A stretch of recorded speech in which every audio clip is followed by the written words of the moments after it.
افتح المايك، افتح. فين الضربة دي؟ افتح المايك. غلط. عادي عادي يا اخي عادي. فين الضربة دي؟ دي ضربة؟ جدار ستوت ورا بعضه. مش غلط. We were here on a press mission that we hadn't yet begun, but we lived through the shock of one of the airstrikes of Beirut with these displaced people, with the cries of children mixed with the groans of the elderly.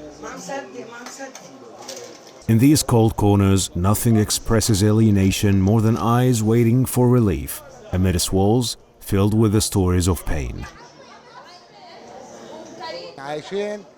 We are living on edge, constantly anxious. Any moment the strike will come, any moment it will pass. It's incredibly difficult what we're going through. The repeated airstrikes did not just destroy homes, their flames extended to burn lives.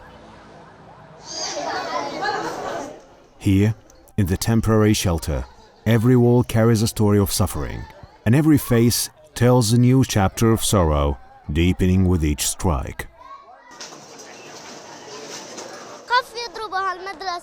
I'm scared they'll strike the school and I'll die, or my family will die, or something will happen to them, or something will happen to me. This isn't right. My family and I, we all need to stay together.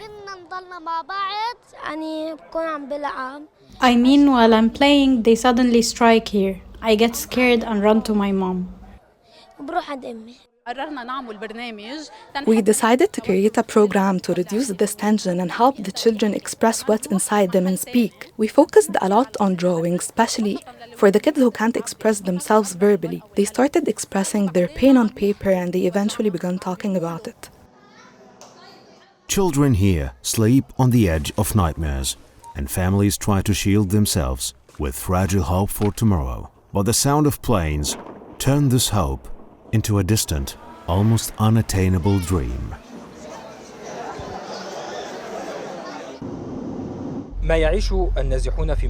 What the displaced are experiencing in the shelters has caused them great shock. But the bigger shock came from the airstrikes that targeted Beirut, especially the most violent one in the Basta area in central Beirut, to which we will now go.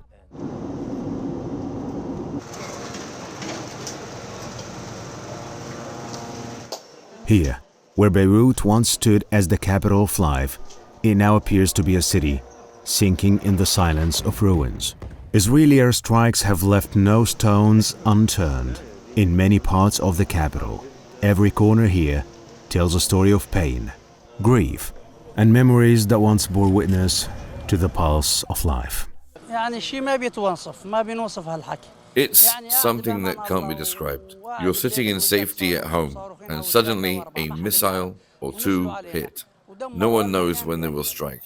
They fell on us and completely destroyed this place. We are utterly terrified. People are bringing aid and used clothes and placing them in a location, but now we are scared lest the plane sees the aid being dropped and targets it. In our area, no one feels safe anymore. In the southern suburbs of Beirut, where destruction has become the language of the land, buildings have turned to rubble. The dreams have crumbled under the weight of the strike. The echoes of war still resonate in every alley, and every stone holds a memory of a life that once was. Beirut, a city brimming with resilience. How much you have endured and how much you have bled. Here, among the debris and in the corners of displacement, stories of suffering and pain beat on. But also the voice of hope, the voice of life, remains louder than any shell.